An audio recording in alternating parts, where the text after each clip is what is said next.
Talk about confidence. Dabo Swinney just made the boldest of predictions for the Clemson Tigers in 2025. Let's assemble the squad. You're talking ball with the ACC squad, sponsored by Game Time. From Florida State to North Carolina, from Syracuse to Miami, and from NC State to California, it's the local experts of the Locked On Podcast Network, bringing you scoops, breakdowns, and the most comprehensive preview of the upcoming ACC weekend. Hang on, it could get loud, it could get heated, and it will definitely be fun. Squad up, you're part of the ACC squad. Shout out to the everydayers, and thank you so much for making the ACC squad your first listen and your first watch. We're available free wherever you get your podcasts. We're free on YouTube. We're part of the Locked On Podcast Network, your team every day. On this edition of the squad, we've got the first batch of coaches poll rankings out. Did they do the ACC right? Spoiler alert, no, they didn't. We'll talk about that. We'll talk about sleepers who have a chance to win the conference in football this year. A team that is not a sleeper is the Clemson Tigers. I am Alex Dono from Locked On Canes. We got Jackson Holzer from Locked On Syracuse. We got J.J. Jackson from Locked On Blue Devils. Talk about confident guys. Dabo Swinney said this week, quote, "We were the first 15-0 team in the history of major college football, and I think we're going to be the first 16-0 team this year. It's a race to do that." And yeah, Clemson back in 2018, early college football playoff days, were the first to ever go 15-0. Do they have, Jackson, I'll let you buy the first round, is Clemson, we know they're good, but are they good enough to be the first 16-0 team in history? Oh, goodness. That's a – can they go 1-0 first? I mean, they're starting off with LSU. That ain't exactly a pushover here. I mean, let's see what you do against LSU, and then we can really start talking about whether or not they're going to go 16-0 or not. But I'm not surprised that Dabo Swinney would say that. I mean, he's a head coach of a really excellent team that's the favorite for good reason to win the ACC and go to the college football playoff, and they have legitimate national title aspirations. It's not out of the realm of possibility to suggest they're going to go 16-0. Especially if you're a Clemson fan. You're thinking they're going to go probably 16-0. I don't think so. That is incredibly hard to do. I think they're going to stumble one or two times in the regular season, but that's not to take anything away from them. I just think 16-0, that's hard. I don't think they got that in them. I think it's so hard to do, to your point, Jackson, when you factor in those games that they've got outside of their ACC schedule, with LSU being a lot of people's kind of sleeper pick, so to speak, in the SEC, another year of Garrett Nussmeier at quarterback, and then the games that they've been having over the last several years against Shane Beamer's versions of the South Carolina Gamecocks. They can't count that one as an automatic win like they were able to for several years there under Dabo Swinney. But what I like is this. I mean, Dabo's got his fastball back, right? Because it feels like there were a couple of years lately where these weren't the comments that he was making, and Dabo was finding every single reason and every single thing in the sport to complain about outside of his team. So if all of a sudden he's pivoted, he's always got these comparisons to the great pastor that you go listen to preach every single Sunday. We haven't been hearing the high praises of his football teams over the last few seasons, and we clearly can't deny the success that he's had as a football coach. So if he's seeing something, I kind of want to start to believe it a little bit, guys. And let's remember, it is the ACC. This isn't an SEC schedule that Clemson is going to have to climb their way through. And to your point, JJ, I was going to add on to this. He's saying the right things. Yeah. And the mentality is correct. If you're a coach in Division I football, your mindset should be, we're going to win every single game and we're going to win the national championship. Because that's the goal. That's the dream goal at the end of the day. It's like if you're studying for a test. It's better to study for the test to try to get 100 and you end up getting a 90 than to try to study for a 90 and you end up getting a 77 on the test. Like, put your best foot forward, have the mentality that we're going to go undefeated, we're going to win the national championship, we're going to be the first team that goes 16-0, even if it doesn't happen. But you got to have that mindset. You got to be confident in yourself and in your team that you're going to be successful. So I take nothing away from, I'm not sitting here criticizing Dabo Swinney for sitting here saying we're going to go 16-0, because that's exactly what he should say. He shouldn't say we're going to go 15-1. Who are you going to lose to then if you say we're going to go 15-1? That's what we're wondering.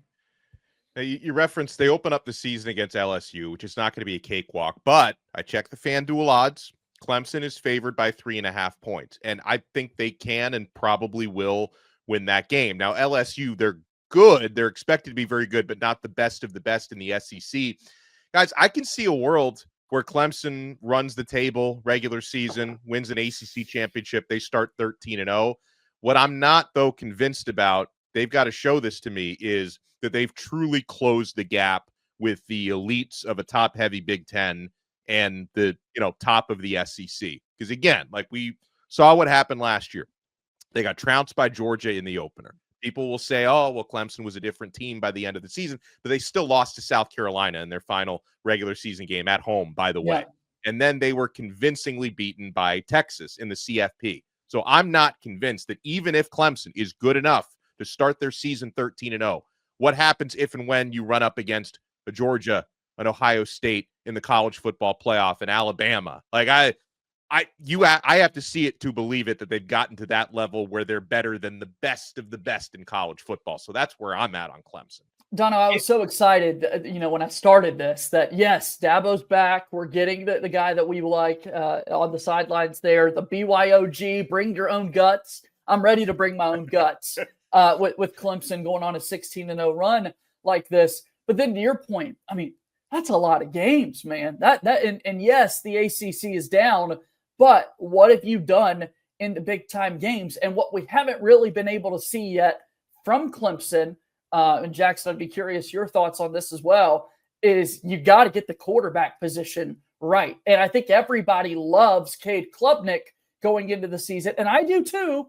However, what have those big game moments looked like for him? Losing in the college football playoff to Texas, I believe, this past year, and then the losses that you mentioned, Dono, to open up the season against Georgia, the loss against South Carolina at home. What is your quarterback, your best player, done in the biggest moments? Well, they're definitely in a better situation at this time this year than they were last year with Cade Klubnik. Because this year it feels like, okay, Cade, do it again. Yeah. We saw what you did last year. You definitely got better over the course of the season and ended up having an all ACC caliber year. Now go out and do it again. And it's easier to prove that you can do it again than to prove that you can do it to begin with. I'm not really worried about Cade Klubnik, to be honest with you, which is a complete 180 from where I was a year ago around this time. And Dono, you mentioned something very interesting, that if Clemson is 13-0, you still might not have like a lot of faith in them versus the top of the Big Ten or the big powers of the SEC. I'm not on board with you on that. I don't know if they're going to be 13-0, but if they are 13-0, and I'm looking at their schedule right now, a win at South Carolina, beating LSU, beating SMU, going on the road and beating Louisville. If they go 13-0 and they're healthy, they're probably one of the 2 or 3 favorites entering the college football playoff easily. In fact, they might enter the college football playoff at 13-0, assuming that it does happen, as the number 1 team in the country. And I don't even think it would be particularly close either at that point. Doesn't mean they'll win. It doesn't mean that your concerns can't come to fruition. But if they're 13-0, they just have to prove that they can actually complete the season and win the national championship. Not can they compete with the big boys. I think you go 13-0, you can compete with anyone. Well, and when we come back, let's take a look at the ACC. Is it going to be as easy as people think it is for Clemson? Because there are, last I checked, 16 other teams in this conference. So I want to talk about potential sleepers. Also, so a couple of weeks ago, JJ and I and a few others were at ACC Media Days. We got votes for the All-ACC team. Clemson absolutely dominates the All-ACC team. Are they really this much more talented than everyone else? You want to keep it locked right here. We're only getting started on the ACC squad. I mentioned those FanDuel odds. Clemson favored 3.5 points against LSU. Even before football season starts, my friends, summer sports are in full swing. Whether you're all about baseball under the lights, golf on the green, or high-stakes soccer action, FanDuel is the best way to make every game even more exciting. You're already following the action. Why not make it a little more thrilling? With FanDuel, you can get in on the game with your friends while your friends, I should say, are getting sunburned at the beach. Folks, we've been using FanDuel to track our favorite matchups, and the app keeps it fresh with new daily promotions and fun ways to bet. And if you're new to FanDuel, new customers can bet just $5 and get $150 in bonus bets if your first bet wins. Open the FanDuel app today or visit FanDuel.com to get started. Thank you for making the ACC Squad your first listen and your first watch. We're available free wherever you get your podcasts. We're free on YouTube. All right, so guys, this was the result of the media vote for all ACC team. And there's a lot of Clemson on there. In fact, 11 all ACC selections. I double-checked last year, and the team actually with the most last year was Miami, but with 5. Like, nobody dominated the list the way that Clemson just did. So, JJ, I'll ask you, is Clemson truly this much more talented than every other team in the conference? And if they are, what does that mean for the rest of the ACC? Donna, you got to love all of the paw prints all over this list, right? It's like you dropped your homework on the floor and your pet walked through the house and left the paw prints there with all the Clemson logos that we're seeing on the screen here. I think in a way it's not that crazy to say there could be this bit of a talent gap between Clemson and their peers in the conference when you simply look at where recruiting has been over the last decade or so within the conference. There are football programs, your school being one of them, Dono, in Miami, who are really trying to change those things and putting in big work on that front. But you think back to all the ACC schools that you see, or excuse me, the SEC schools that you see towards the top of the country. Oftentimes, if there's going to be an outsider, it's a school like Clemson that's there. They are a really, really talented bunch. And so I'm not too surprised at all to see them in a year like this, where you have this many selections for the preseason all ACC team. It's another one of those things where we can point back to Dabo Swinney's comments and say, okay, you should then have a little bit more confidence in your team going into the upcoming season if this is what your roster looks like compared to the rest of the league. I think what it tells me is that if this is true and Clemson really has half of the first team all ACC, because keep in mind, this is one team. This is not first, second, third team.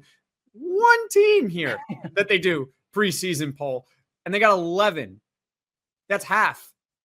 That's one side of the field. They shouldn't lose a conference game if this is the case. And none of the conference games should be particularly close. That's what the graphic tells you. I don't know if that's going to happen. It's hard to go an entire year, even in the ACC, where you have no stumbles whatsoever, no margin for error, no, what was that game? Or going on the road against a good team and you just kind of fall flat.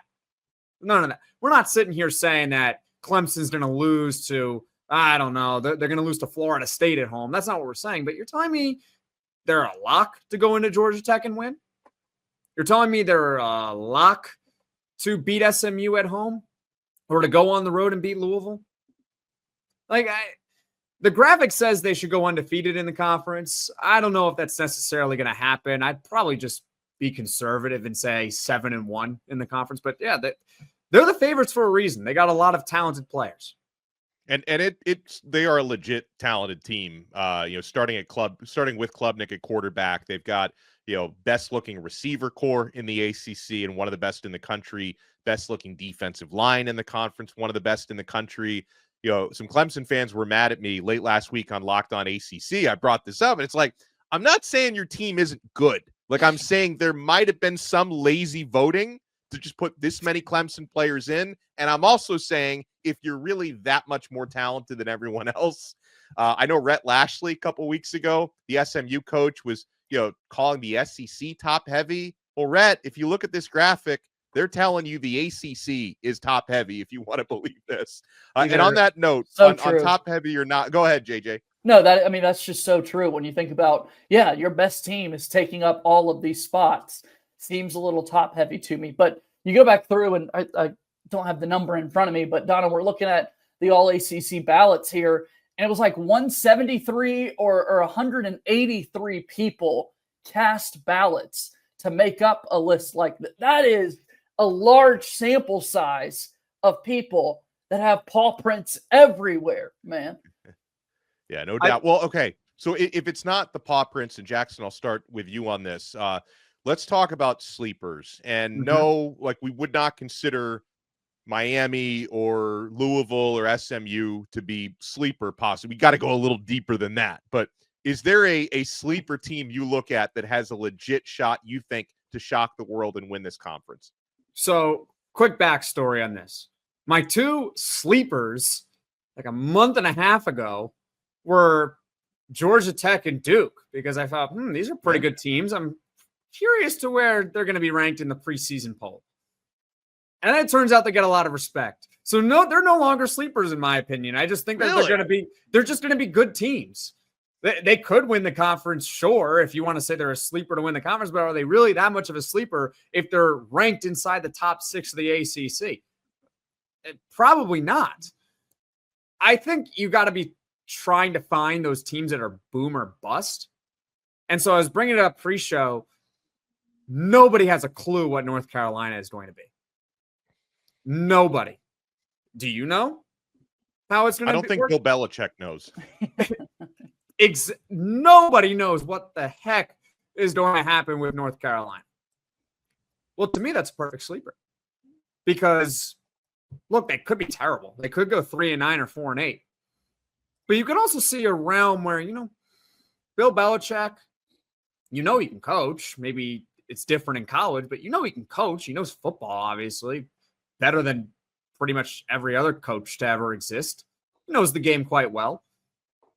Maybe they hit on Gio Lopez. Maybe they don't. Maybe they do.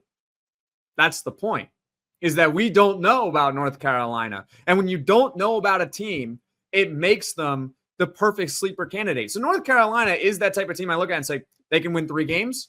They can win 10 games. That's a sleeper. So hold on. But you said another one pre-show. I'll give you the opportunity to tee it up that I feel is still a sleeper and has a more realistic shot in my mind than UNC. Virginia Tech? Is that what you're referring to? Listen, Virginia Tech is ranked where? 11th in the poll. And the reason why they're 11 is because a Virginia Tech fan must have snuck in there and voted them as a first place team. Was that you? Was that you too? They did. Vote. Did you guys vote? Do you guys know who voted for Virginia Tech to finish first? I don't know. There were a few Virginia Tech outlets there. Wasn't me. It wasn't. I don't think it was JJ either. The fighting gobbler, I think, was out there. They might have voted. Someone is a big Virginia Tech fan that voted Virginia Tech to finish first in the conference. I mean, that's just. I mean, you should not be voting if you're going to vote with that type of bias. But that's neither here nor there. Yeah, they're kind of a sleeper. I mean, is Kyron Drones ever going to be Kyron Drones like we think he can be? Because a lot of people were high on Virginia Tech last year and they kind of let us down. See, that's another type of sleeper candidate. It's either the teams that you don't know, or it's the teams where you're like, you had high expectations last year, didn't live up to them. Now we're kind of lower on you this year. There's room for improvement. So could Virginia Tech all of a sudden just say, we're going to win 9 games? It happens almost every year where there's some team or teams in the conference that just kind of come out of nowhere.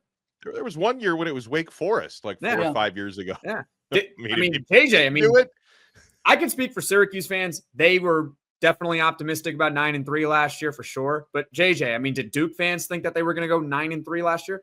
No. It just happens. A team comes out of nowhere sometimes. And I think it's North Carolina and Virginia Tech are 2 teams I look at and say, I don't really know what you're going to be. And if I don't know what you're going to be, I think we're sleeping on you a little bit. Maybe we should take a deeper look into them. A project I'm excited that we're able to have in conversations like this in a world sans divisions, right? In the ACC, we're not dividing this thing up coastal and Atlantic. We really are going 1-17, laying these schools out. So it'll be a little bit easier at the end of the year to say, okay, who was the biggest riser? Who fell the most?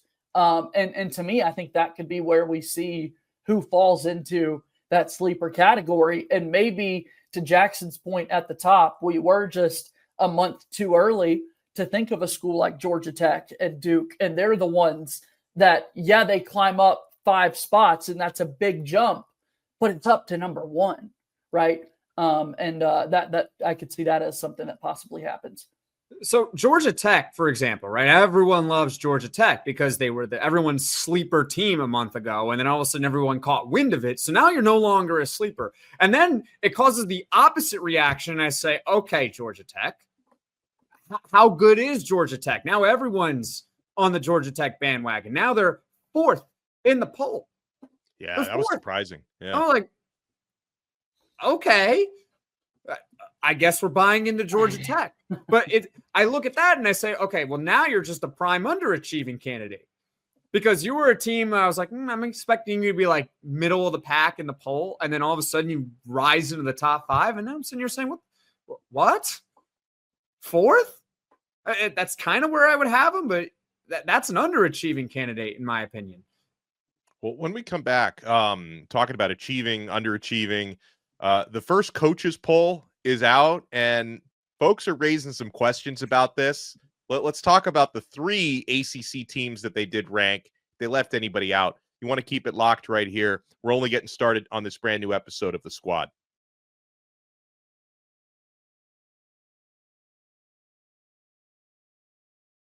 Thanks for making us your first listen. For your next listen, make sure you check out the portal. Our good friend and host of Locked On Seminoles, Brian Smith, also hosts the portal, where he talks basically all those new things that the old timers hate about college sports, NIL, transfer portal. He keeps up very well with recruiting as well. The portal is available free wherever you get your podcasts and available free on YouTube. All right, guys. So let me pull up the first coaches poll of the season that just came out this week. You see some ACC representation there. Clemson comes in at number 6. Miami comes in at number 10. It's a little higher than I expected. SMU at number 16. Those are your 3 ACC teams. You know, JJ, I feel like a couple teams in the ACC were possibly left out on this one. If you look, you'll notice the Big 12 actually got more teams in overall, not as high, but they got, I think, 4 teams into the ACC's 3. Yeah, no, overall, certainly, but I'm excited for the ACC perspective to have 2 of them in the top 10 itself. A summer in which, and really a news cycle over the last 2 or 3 years in which the SEC and Big Ten has dominated every single conversation that we've had. To have 2 teams from the ACC end up towards the driver's seat inside the top 10 with Clemson, with Miami, gives me hope for what this conference as a whole can do this season. And let me real quick run this down for the audio listeners who aren't looking at the graphic. In the top 5, you've got Texas at number 1. Man, Arch Manning, you better be as good as everyone thinks you're going to be. Ohio State, the defending champs, 2nd. Penn State, 3rd. Georgia, Notre Dame rounding out the top 5. Then Clemson, Oregon at 7. Alabama, LSU, Miami rounding out the top 10.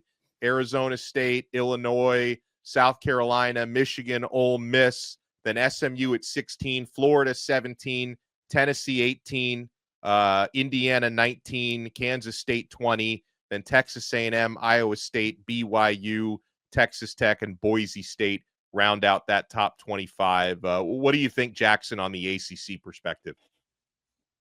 I think it's a little light, but they're ranked pretty highly, which is nice. They're getting of the teams that are ranked, they're certainly getting respect. I think the only people that would be mad about Clemson being 6 are Clemson fans. That is okay. Miami at 10 is a little bit surprising. I don't think they're a top 10 team in the country, but you know what? The coaches are saying they're a top 10 team in the country, and coaches probably know more than I know. So you know what? They're a top 10 team in the country. And Dono, I don't think it's because they're trying to boost up Miami for TV ratings only to get smacked by Notre Dame, because as you've pointed out, this is the coaches poll, not the AP poll. There is no reason for the coaches to sit there and say, let's boost up Miami for the TV ratings against Notre Dame. They don't care. So they must think that Miami is really good, and SMU at 16 is about where I thought they would be. So getting those 3 teams where they're at is good, but it's only 3 teams. And you can make an argument that Louisville should be in the top 25. The issue with Louisville and I feel like we say this all the time about them, is what is their true upside? So like we can rank them in the top 25. Cool. But are they going to be more than that? Is Louisville a team that you look at and say they can make a college football playoff? Louisville fans are probably going to come at me and say, yes, they're absolutely a team that can make the college football playoff. But what is their upside? And I think that's ultimately what hurts certain teams in these polls is you look at the upside in the preseason. Oh, this team could be really good, so we're going to rank them at 17th or whatever in the country, right? Even though their floor could be 4 wins, missing a bowl, terrible, well underachieving. And then you have a team like Louisville that slides in week 4 consistently in the top 25 every week, but you know that they're not going to ever really be much higher than that. So it's a preseason poll. I think they do matter, but it's not the end all be all. Yeah, I mean, preseason polls, like they do matter. I wish they didn't exist, if I'm being quite honest. And like part of it, I look at it from a Miami perspective. Like Miami has a recent history of underachieving based on the preseason polls. So I get annoyed that they even get put in that position because, like you mentioned, hey, it feels like Miami maybe in the top 10 is a little bit too high. Like my prediction before this one came out was I think Miami's probably going to be in the 12 to 13 range, which is not that much lower, but it's not top 10. So now Miami's in this position where they lose to Notre Dame week 1, which obviously could happen. Then people will say, well, were they really a top 10 team in the first place? I just wish, and I understand why this doesn't happen because, people love to have conversations. And even if, like Jackson mentioned, the coaches who vote on this do not directly profit, so they have no reason to manipulate it. But this is great for television. It's great for what we're doing right now on the Locked On Network. It's great for all the publications out there that cover college sports. It's like to put out a preseason poll when we're not really going to know who these teams are until a few weeks into the season anyway. It drives me crazy because you put teams either, you rank them too high or teams that are unranked because, hey, for a team like Louisville, I do think there is some upside depending on how much Brian Brom can get out of Miller Moss, who's obviously very talented. He's had his ups and downs. Brom seems to be this quarterback whisperer who somehow got Tyler Shuck drafted, which I think is a miracle based on how he looked in the combine. I think Louisville's got, one of the better on paper running games in the country. They've got some pieces on their defense. They did lose some from last year. They underachieved a little bit last year. But I think if Miller Moss can actually show out, I think they have an opportunity. And so, with them being outside of the preseason ranking, they're just going to have to work that much harder to change that perception and get in to the ranking. That's why I hate preseason rankings. Go ahead, Jackson. Okay. Here's the thing though with preseason rankings. They're like power rankings. That's what they are. They're power rankings, what you would do in pro sports. In pro sports, though, we don't really care about power rankings, or at least I don't care about power rankings because there's actual standings that will determine what happens, right? There's no, I think the Minnesota Vikings are better than the Green Bay Packers, so I'm going to rank them 2, and this team's going to be 3. No, it's who's got the better record, and if they have the same record, there are tiebreakers involved to break the tie, and the regular season standings tells you who's going to be in the playoff and who the best teams are in the playoff. And then you have a playoff to decide who's the best team out of all the playoff teams, right? College football, the issue is you really don't have that. Yes, you've got some automatic bids, right? You win your conference, which is determined based on merit, right? If you win your conference, you win your conference games, you go to the conference championship, you get your tiebreakers, all that fun stuff. But aside from 5 guaranteed spots, there are 7 that are up for grabs. You kind of need this. You kind of need a preseason poll because without it, you're kind of sitting here and you're kind of sorting through all these teams. How do you sort through the teams? See, yeah, it doesn't end up being how it ends at the end of the day and when the season's played. It's just a preseason poll. But you know what? You kind of need them. I don't think that they should just go away. You kind of need it to create interest in the sport as well. Because otherwise we're sitting here saying, okay, so South Carolina is playing this team. Are these teams good? I have no idea. There's no ranking. there's no standings to sit here and tell me that they're good. And everyone's playing in different conferences anyway. Yeah. You need to have something. So if it's a preseason power ranking, I'm fine with it. Plus, we know this at the end of the day that the college football playoff committee doesn't vote until later in the season. Yeah. And it's not directly tied with the AP or the coaches poll.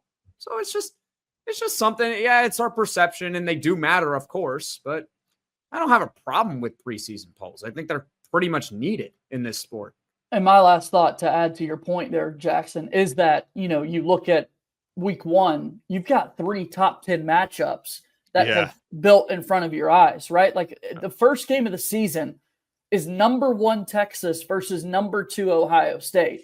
That was already going to be theater. And now you add in, it's the 2 best teams in the country. Super exciting there on that front to see that play out. Also for just college football junkies, I found it interesting that Texas has never been preseason number 1 in the coaches or AP poll. It's never happened. I did not know that. This is the first time that has happened for Texas. And so we'll see if they can follow suit with the AP poll. I'm fairly certain of that. And then we'll have the top 10 matchups like you talked about with Clemson and LSU. And then you've also got Miami and Notre Dame. You are correct. It's never, I can't You believe are correct. The college hype, reference. Yeah. The hype easy. with Arch Manning is crazy going into the season. With this Texas team is crazy going into the year. And we've never seen anything like it out of that Longhorns program. 5 times they've been ranked second in the, 5 times they've been ranked second in the preseason poll. Never been number 1. I'll be curious to see if the AP does it the same way or if they maybe flip the top 2. Well, we certainly appreciate all of you making the Locked On ACC Squad your first listen and your first watch. Make sure you check out our other shows. I host Locked On Canes, talking all things Miami, also Locked On ACC.